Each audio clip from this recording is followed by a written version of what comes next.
Good evening. This is Pamela, and you're listening to Watchman on the Pod. I think I might have the volume up a little too high for me to be speaking. I don't want to blow you guys away. Anyway, we're going to continue reading. Codeword, Barbelon, Danger in the Vatican.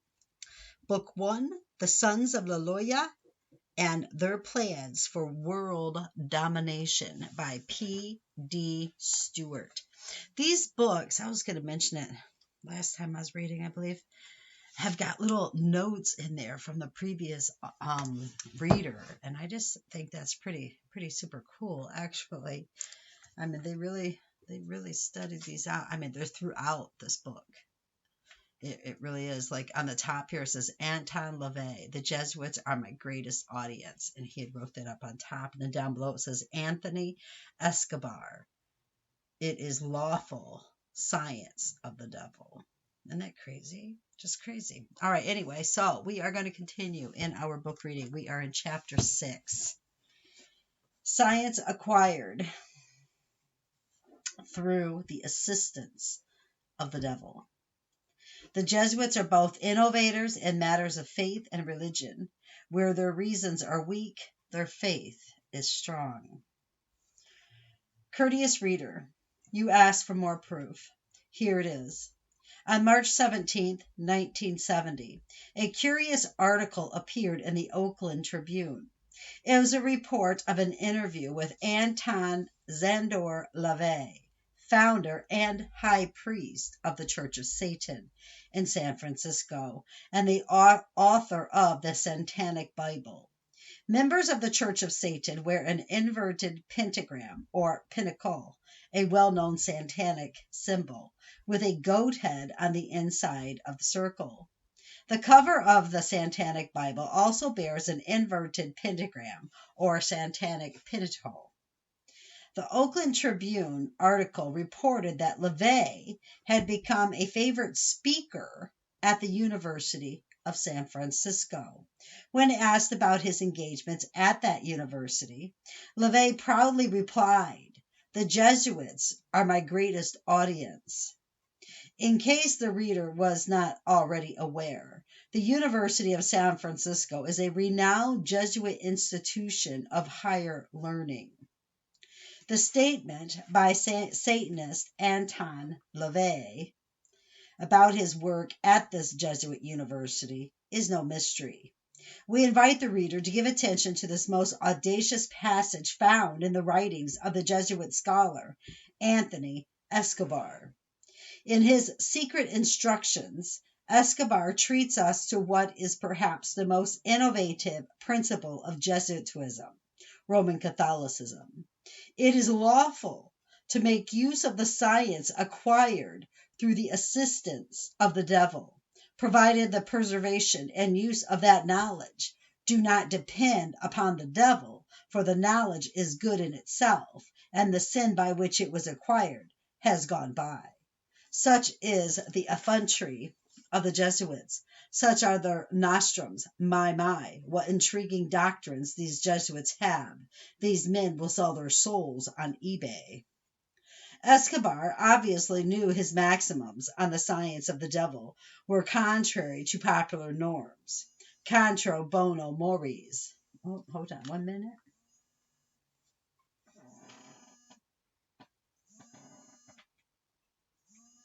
Oh, I have no idea who that is. Okay. I'm sorry.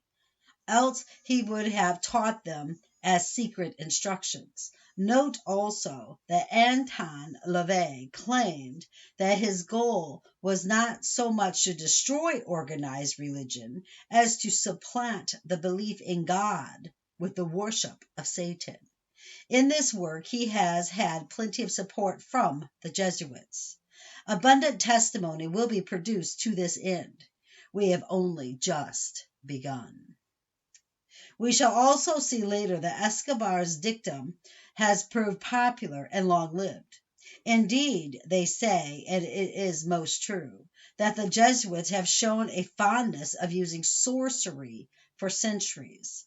The question is, how does one acquire science or knowledge through the assistance of the devil, unless one is a student of the devil, or without becoming a pawn of the devil, or having fraternity with the devil. We must leave this question for the very end, where we shall have a full and solid answer.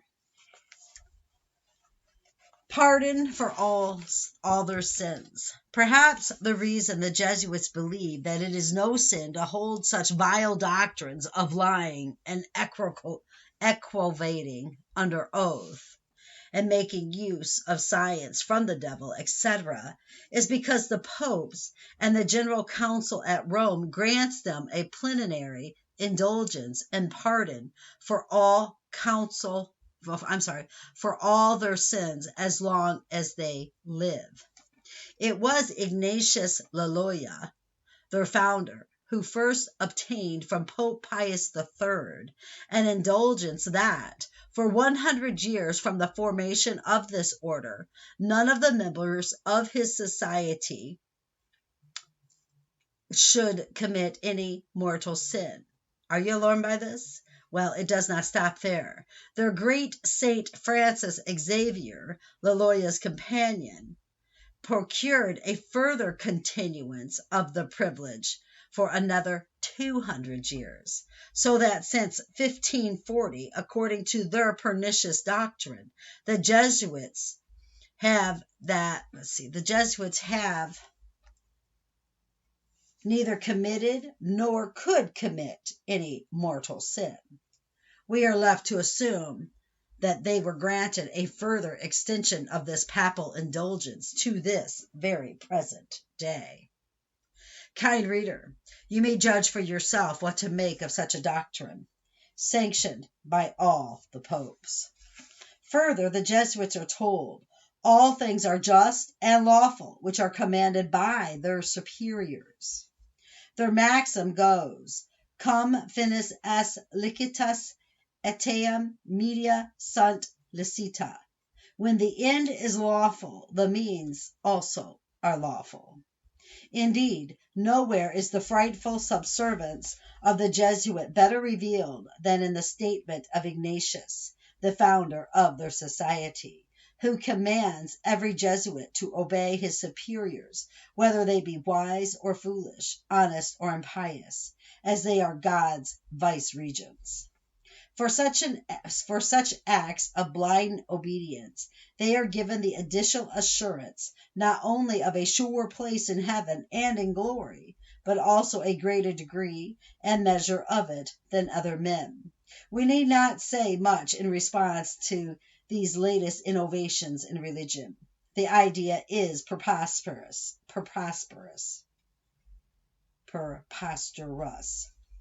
Reader, do you not see now that the Jesuit mortality is a compass without a dial, a guide without direction, flying by the seat of its pants?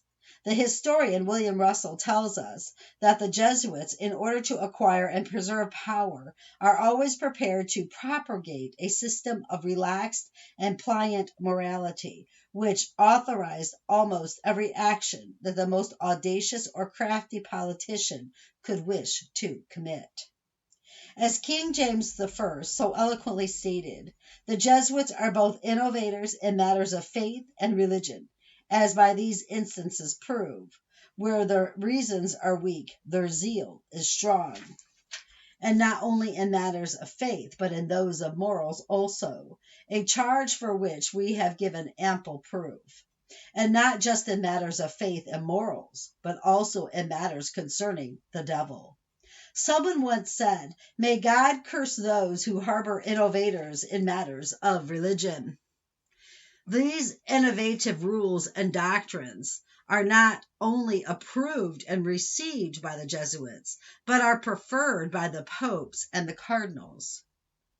One pope, Paul V, Camillo Borghese, applauded these rules together with everything contained in the spiritual exercises of Ignatius as being full of piety and sanctity, and for edification and spiritual proficiency, very profitable, said Pope Paul V.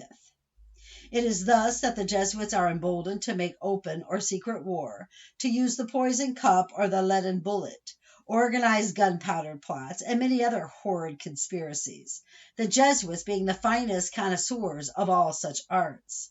They have license, emanating from their councils, to destroy true religion and democratic societies that oppose the temporal dominion or authority of the Pope. And this they feel safe in doing because, according to their belief and principles, if they murder 1,000 heretics, be he ruler or ordinary citizen, it is no mortal sin in them, but merely venial. It is by such inducements that the Society of Jesus seduces many young novices into their order. For the Jesuit is told, like the Muslim extremist, that he will be glorified in the courts of heaven according to the quality of his deeds of martyrdom. So much of the devil's science did the Jesuits acquire, and so great was the indignation incited against them, that they became odious to the citizens of France and Spain, and the people cried out repeatedly for their suppression. When finally they were driven out of the land, the jeers rang out from the crowds who saw them leave their shores, and the shout went up, repeated over and over again, Andy in Malera, Andy in Malera, get away, curses and woe be to you. In other words, they were bidden adieu and adios, depart, and don't come back. And so for a while the Jesuits became figures of fun, and the term Jesuit was reviled everywhere. But the Jesuits, being an audacious sort of people, are never so easily vanquished. They did come back with a vengeance, and we shall see later what it was like, the consequences of their suppression, and the means by which they were restored to power. Up here, the person that had this book has J. Edgar Hoover, FBI Director, a conspiracy so monstrous cannot believe it exists. Yeah, he little footnotes everywhere. For now, however, we gladly leave behind their pestilent teachings, and now go on to consider the practical effects of their vile doctrines. May I first observe, however, that I am anxious to guard against any insinuation of malice, as well as to remove the obstructions which prejudiced and designing men will undoubtedly raise. For the Jesuits invariably represent their opponents in the worst light, as do their historians and friends. And not wanting to be charged with peddling conspiracy theories, or with raising false alarms, creating a boogie, or of being the victim of an obsession, I will venture to give very little of my own views, except where they can be supported by the evidence, but without abstaining from an expression of opinion wherever the facts seem to warrant a fair conclusion or comment is required. In the main, however, I will let others speak, particularly in those instances where my own words are too weak to express the enormity of the facts to be conveyed. Indeed, enormity is an understatement, for we face a conspiracy so immense that, in the words of J. Edgar Hoover, the ex-FBI director and founder, the individual coming face to face with a conspiracy so monstrous cannot believe it exists. The mind simply has not come to a realization of the evil which has been introduced into our midst. We shall yet see that the Jesuits of Rome are behind this monstrous conspiracy. I leave you with this diabolical tenet from the Jesuit author Bonaccina, who says, "A mother is guiltless who wishes the death of her daughters when, by reason of their deformity or poverty, such is the science they have acquired from the devil." Reader, do you not see the Jesuits are an infectious plague, of which it is necessary to place under the most severe quarantine? Yes, I say quarantine, in the same way as one must quarantine a virus when it is impossible to get rid of. Wow. And that, my friends, was chapter 6. we will pick up next time in chapter 7. Just, I don't even have words. I mean, I know that they were, maybe I should just go on. What time is it? We've only in it 15 minutes, it looks like. Let's go ahead and read chapter 7 too. The extreme oath. A mixture of piety and diplomacy, mysticism and cold calculation. As was Loyola's character, so is the trademark of this order. Catholic theologian Professor J. Huber in Les Jesuits in 1875. Having considered their moral theology, we will now illustrate some specimens of its fruits. For as the old German proverb says, "Das Werk lobt den Meister," the work reveals the workman. What was it about the Jesuits that made United States President John Adams say that they are a greater calamity to mankind than the French Revolution? And what led English Prime Minister William Gladstone to judge them as the deadliest foes that mental and moral liberty have ever known? In case the reader still entertains doubts as to whether the men in black, the Sons of Loyola, the most venerated order of the Holy Roman Catholic Church, are still to be feared today, in case you demand to know how an order of holy men can be so badly maligned, we invite you to give attention to the secret oath by which they bind themselves to serve the Pope. I wish it to be understood at the outset that it is not my intention here to engage in pyro-rhetorics on the Jesuits. Like all men, they too have their flaws. But the Jesuits are fine connoisseurs of evil.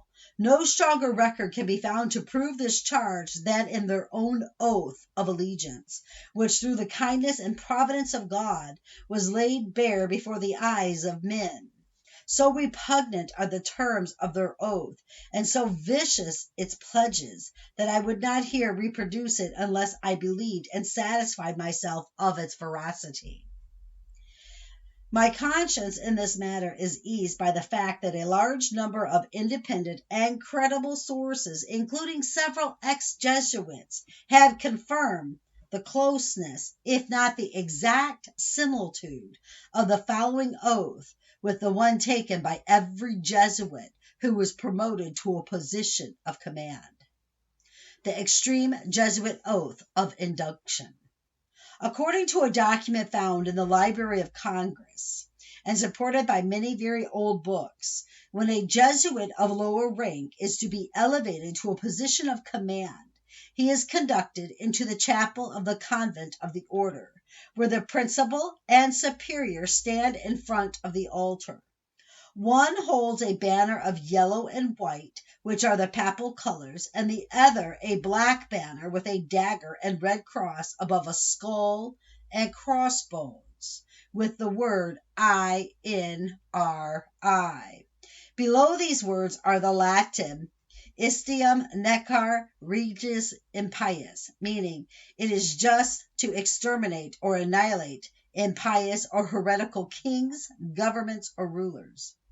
Later, we shall learn the significance of the skull and crossbones emblem. Next, the candidate kneels and repeats the following oath. I, blank, now in the presence of Almighty God, the Blessed Virgin Mary, the Blessed Michael the Archangel, the Blessed Saint John the Baptist, the Holy Apostles, Saint Peter and Saint Paul, and all the saints and sacred hosts of heaven, and to you, my ghostly father, the Superior General of the Society of Jesus, founded by Saint Ignatius Loyola in the pontificate of Paul III, and continued to the present, do declare from my heart, without mental reservation, that His Holiness the Pope is Christ's Vicar General, and is the true and only head of the Catholic or Universal Church throughout the earth, by the virtue of the keys of binding and loosing given to His Holiness by my Savior Jesus Christ. He hath power to dispose heretical kings, princes, states, commonwealths, governments, all being illegal, without His sacred confirmation, and that they may safely be destroyed.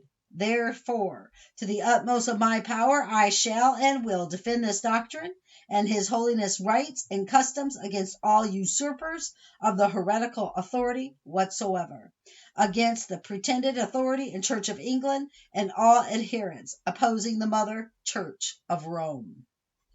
The oath continues with these alarming words, which make every Jesuit who swears thereto a foe of democratic governments everywhere. It requires the Jesuit to undertake to secretly disavow all legally constituted civil government that does not uphold Catholic principles, and to do his utmost to extirpate and to destroy all their pretended powers, regal or otherwise, that is to say, monarchical, republican, or constitutional. I do now renounce and disown any allegiance, as do any heretical king, prince, or state named Protestants, or obedience to any of their inferior magistrates or officers. I do further declare that the doctrine of the other of the name Protestants to be damnable, and they themselves are damned and to be damned, that they will not forsake the same. I do further declare that I will help, assist, and advise all or any of His Holiness's agents in any place, wherever I shall be in England, Scotland, and Ireland, and in any other territory or kingdom I shall come to do my utmost to extirpate the heretical Protestants' doctrine and to destroy all their pretended powers, regal or otherwise. I do further promise and declare that notwithstanding I am dispensed to assume any religious heretical for the propagating of the Mother Church's interest, to keep secret and private all her agents' counsels from time to time, as they entrust me, and not to divulge directly or indirectly by word, writing, or circumstances whatsoever, but to execute all that shall be proposed, given in charge, or discovered into me by any of this sacred covenant. I furthermore promise and declare that I will, when opportunity presents, make and wage relentless war, secretly or openly, against all heretics, Protestants, and liberals, as I am directed to do, to extirpate and exterminate them from the face of the whole earth, and that I will spare neither age, sex, or condition, and that I will hang, burn, waste, boil, flay, strangle, and bury alive these infamous heretics, rip up the stomachs and wombs of their women, and crush their infants' heads against the walls in order to annihilate forever their execrable race. That when the same cannot be done openly, I will secretly use the poisoned cup, the strangling cord, the steel of the poniard, or the leaden bullet, regardless of the honor, rank, dignity, or authority of the person or persons, whatever may be their condition in life, either public or private, as I at any time may be directed so to do by any agent of the Pope or superior of the Brotherhood of the Holy Faith of the Society of Jesus. I hereby dedicate my life, my soul, and all my corporal powers, and with this dagger which I now receive, I will subscribe my name, written in my own blood, in testimony thereof, and should I prove fault or weak in my determination, may my brethren and fellow soldiers of the militia of the Pope cut off my hands and my feet and my throat from ear to ear. All which I, A.B. blank, do swear by the blessed Trinity and blessed sacrament, which I now am to receive, to perform, and on my part to keep inviolably, and do call all the heavenly and glorious host of heaven to witness these my real intentions, to keep this my oath. In testimony hereof, I take this most holy and blessed sacrament of the Eucharist, and witness the same further with my hand and seal in the face of this holy convent, this day of blank blank. So if they signed their name, that is insane. Wow.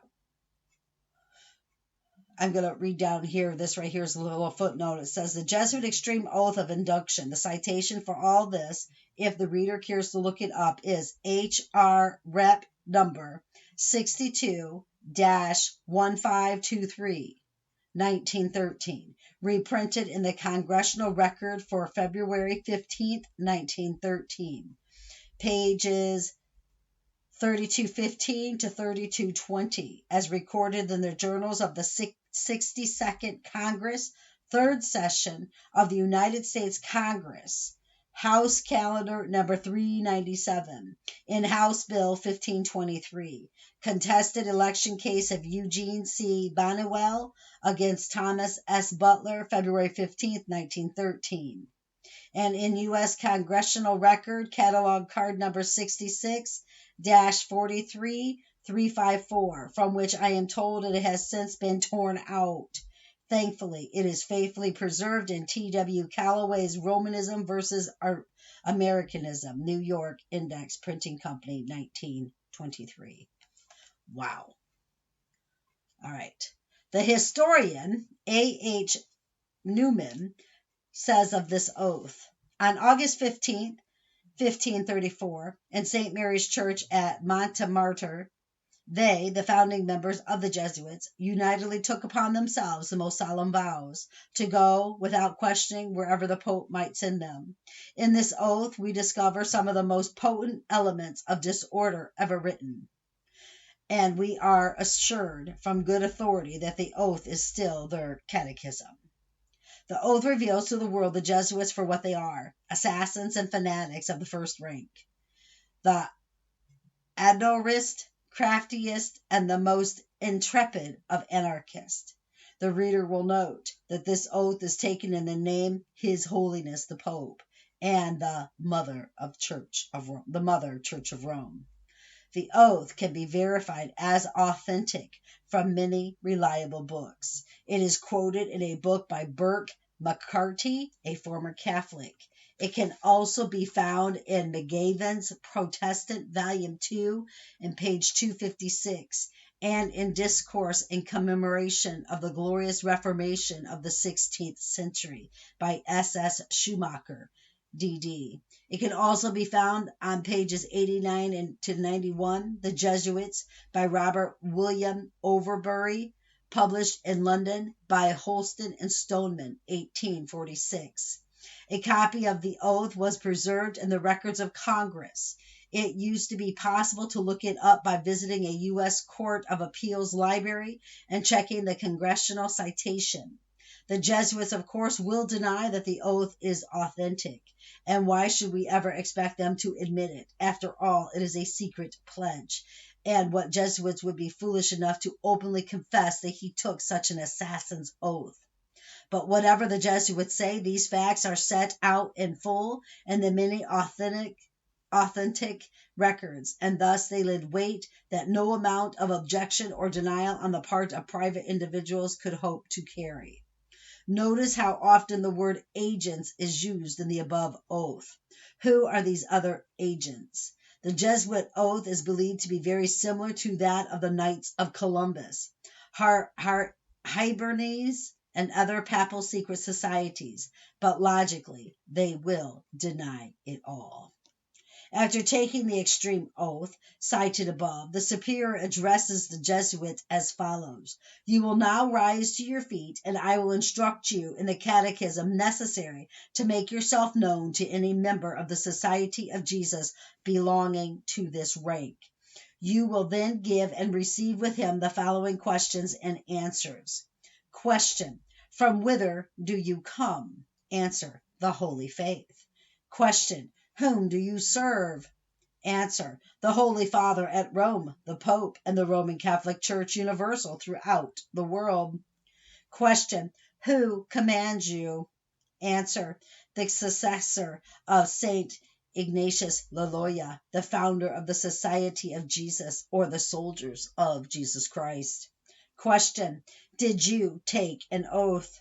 Answer: I did, to destroy heretics and their governments and rulers, and to spare neither age, sex, nor condition, to be as a corpse without any opinion or will of my own, but to implicitly obey my superiors in all things without hesitation of murmuring. Question: Whither do you travel? Answer: To the 4 quarters of the globe. Question. For what purpose? Answer. To obey the orders of my general and superiors and execute the will of the Pope and faithfully fulfill the conditions of my oaths. Go ye then into all the world and take possession of all lands in the name of the Pope. He who will not accept him as the vicar of Jesus and his vice regent on earth, let him be accursed and exterminated. How the oath was made public. The background of how the oath came to be recorded in the congressional records is briefly as follows. During the 1912 elections, 2 candidates ran for a seat in Congress from the 7th Congressional District in Pennsylvania. Eugene C. Bonnewell, a Democrat, and Thomas S. Butler, a Republican. Mr. Bonnewell, a Catholic and member of the Knights of Columbus, the unsuccessful candidate, filed an objection with the Speaker of the House asking that Mr. Butler not be seated to represent the district because, he said, Butler had circulated a falsehood about the oath he took as a member of the Knights of Columbus. This oath is widely reported by several ex-Jesuits to be the very one taken by the Jesuits. Mr. Bonnewell's objections were investigated by a House Committee on Elections, which submitted a report, House Report 1523, on February 15, 1913. Upon the request of a congressman, Mr. Olmsted, the report together with the Jesuit oath were included in the congressional record. Naturally, the Jesuits deny the oath in the same way as they denied the authenticity of the Secreta Monita, and with the same incredulous explanations. The reader will have ample opportunity to judge for himself. But even if this oath were not genuine, it accords fully with everything the Jesuits have pledged to do in their constitutions, which no Jesuit can deny, as they produced it in the French court in 1761. Further, the oath accords with all that have been actually done throughout their long history, and it gives a true representation of the horrible arts and practices of the sons of Loyola and their students. We see replicated in the conduct of the Jesuits in all countries perfect uniformity, nay, exact correspondence between their methods and the rules found in this oath, supporting the presumption that they operate by these very rules. As the lawyers say, res ipsa loquitur.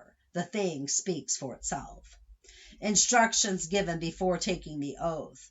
Equally alarming is the lecture or instructions given to the Jesuit immediately before he takes the extreme oath.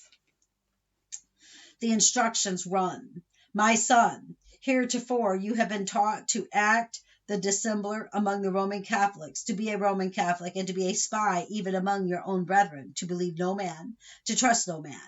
Among the Reformers, to be a Reformer. Among the Huguenots, French Protestants, to be a Huguenot. Among the Calvinists, to be a Calvinist. Among the Protestants, generally to be a Protestant. And obtaining their confidence, to seek even to preach from their pulpits, and to denounce with all vehemence in your nature our holy religion and the Pope. And even to descend so low as to become a Jew among the Jews, that you might be enabled to gather together all information for the benefit of your order as a soldier of the Pope. You have been taught so insidiously plant the seeds of jealousy and hatred between states that were at peace, and incite them to deeds of blood, involving them in war with each other, and to create revolutions and civil wars in communities, provinces, and countries that were independent and prosperous, cultivating the arts and the sciences, and enjoying the blessings of peace. To take sides with the combatants, to act secretly in concert with your brother Jesuit, who might be engaged in on the other side, but openly opposed to that with which you might be connected, only that the church might be the gainer in the end in the conditions fixed in the treaties for peace, and that the ends justify the means. So a person may be a Jesuit and yet act and speak as if openly opposed to that with which he might be connected, while acting secretly in concert with a brother Jesuit. The instructions continue. You have been taught your duty as a spy, to gather all statistics, facts, and information in your power from every source, to ingratiate yourself into the confidence of the family circle of Protestants and heretics of every class and character, as well as that of the merchant, the banker, the lawyer, among the schools and universities, in parliament and legislatures, and in the judiciaries and the councils of state, and to be all things to all men, for the Pope's sake, whose servants we are unto death. You have received all your instructions heretofore as a novice, a neophyte, and have served as a coadjutor. These are Jesuit degrees, confessor, and priest. But you have not yet been invested with all that is necessary to command in the army of Loyola and in the service of the Pope. You must serve as the instrument and executioner as directed by your superiors, for none can command here who has not consecrated his labors with the blood of the heretic, for without the shedding of blood no man can be saved. So ends the induction of the Jesuit ad majorem Dei gloria, for the greater glory of God. What is more to be feared, dear reader, a mad dog like Hitler, a member of the Al-Qaeda, all pours open hatred upon our heads, or a representative of the Society of Jesus with his secret vials of wrath and death brewed in the cellars of the Vatican. And it is not just Jesuit priests who take such oaths. John Kimball, who was educated for the priesthood, used to say he dared not have taken the degrading and wicked oaths imposed on a confessor. As some, out of a mistaken sense of charity, may be tempted to believe that the Jesuits have reformed and are no longer what they were in their early days, let it be remembered that these instructions and their oaths were still in use in 1913, and we have no reason to believe that they are not used today. They have never renounced it. Let none imagine for a moment that these fanatical Jesuitical doctrines of killing kings as statesmen were meant to slumber in forgotten volumes somewhere in a Vatican cellar. These are active, living principles of the Pope's militia. It is their very catechism, their gasoline. We do not exaggerate when we say that in Jesuitism we find extolled the most inquisitous maximums, the most murderous instructions, the most frightful weapons for the accomplishment of their objective, that is to say, the use of falsehood and murder, the special weapons and characteristics of the Prince of Evil. Where such arts as these failed them, they have recourse to violence. Regarding such proceedings, many volumes have been written. So says Griesinger. The sons of Loyola, though they speak with gentle words and eloquent tongues, have horned thoughts. After shaking their hands, count your fingers. If any one slumbers when a Jesuit is within reach, writes one author, I should be with one eye open. If you think that these utterances are the rhetoric of spite, I assure you that the portrait will soon become more definite and convincing in the details of life. Like their lord Don Quixote, it is the solemn determination of every Jesuit that which was recorded of Amadis de Gaul. If he did not achieve great things, at least he died in attempting them. Ye feats of Amadis initiate me in the imitation of your fame. I will follow his example. Thus initiated, a Jesuit will stop at nothing, like the secret fanatic who lays stones upon a railway, or those genteel dynamiters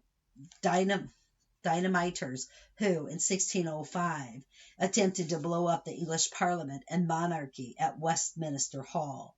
Reader, we shall see that Jesuitism, considered from any perspective, is a monstrous edifice, an evil sui generis, yielding only poisonous weeds, and turning gifted men into charming and skillful devils. It is such men that Virgil had in mind when he wrote, if they cannot move heaven, they will stir up hell. The modus operandi of the members of the great secret society is to carry on their hellish, doleful work in silence, darkness and concealment, with cloak and dagger.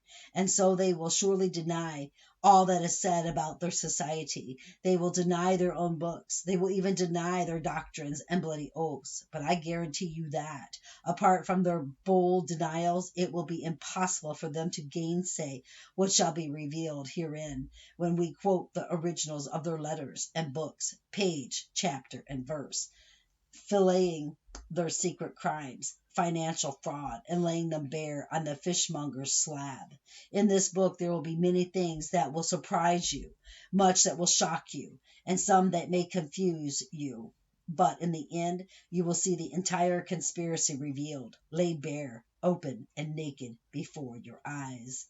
As Professor Morse said, the array of facts and arguments going to prove the existence of such a conspiracy will astonish any man who opens the book with the same incredulity as we did. Now, dear reader, let me say at the outset, I am not one of those who suffer from Jesuitism on the brain.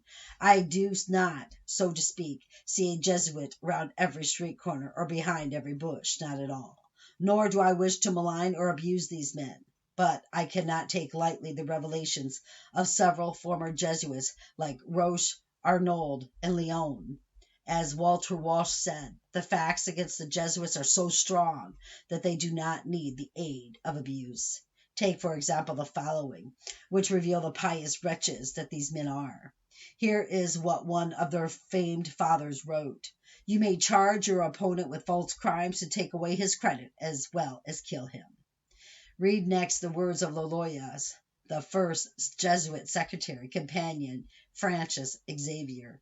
It is not mortal sin for parents to wish the death of their children, nor to desire the death of anyone who troubles the church. No wonder Edmund Burke wrote that the Jesuits are an infectious plague, requiring the precautions of the most severe quarantine. But, of course, the Jesuits will deny everything. Here is what they are told to say when their schemes are exposed. Finally, when we are in danger of having our projects disturbed by the busy fanatics who watch us with the perseverance of bloodhounds, act with caution. Betray no passion, nor conscious guilt. Though caught in the act, even in the act flagrant, give the lie to the very evidence of your enemy's senses. Deny everything, admit nothing. And when the worst comes to the worst, assume the touching attitude of injured innocence and raise the hue and cry of persecution for our holy religion. Mental reservation can prevent any damning guilt in these lies, or absolution can be readily obtained at the holy and refreshing confessional. The end always justifies the means. And a few lies for the benefit of our suffering Holy Mother will never damn any man, or even incur the fires and steam of purgatory. The Pope hath said it. But, as they cannot refute the proofs presented in this book, no doubt the Jesuits, with their immense wealth, even greater than all the monarchs of Europe put together, and their wide influence, not to mention their utter want of honest scruple, will vigorously oppose this book and will put forth all their strength to try and crush it. For as is their strategy, as soon as truth is put out about the Society of Jesus, some eminent but intellectually unscrupulous Jesuit comes forward to overthrow it. Yet it shall be in vain for them to attack this work. But we expect the Jesuits, being what they are, will attack this book, directly or through their agents, for it is in their nature, as designing men, to think to attempt to baffle all the records of history by bold and groundless surmises, mere ipse dixi. But all their attacks shall fail, for truth is like the sun.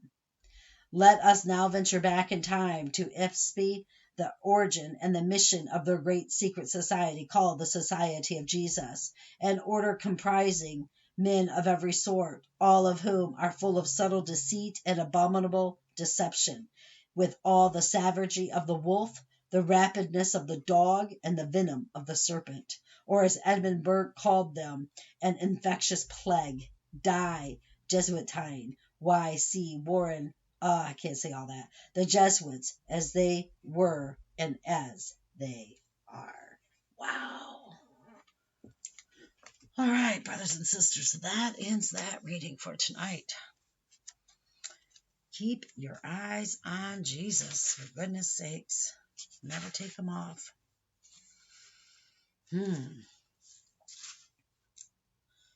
And your nose in the book, which is the Word of God. And embed the Word of God upon the tablets of your hearts and my heart, so we will not sin against God or be deceived. I love you all. Bye-bye.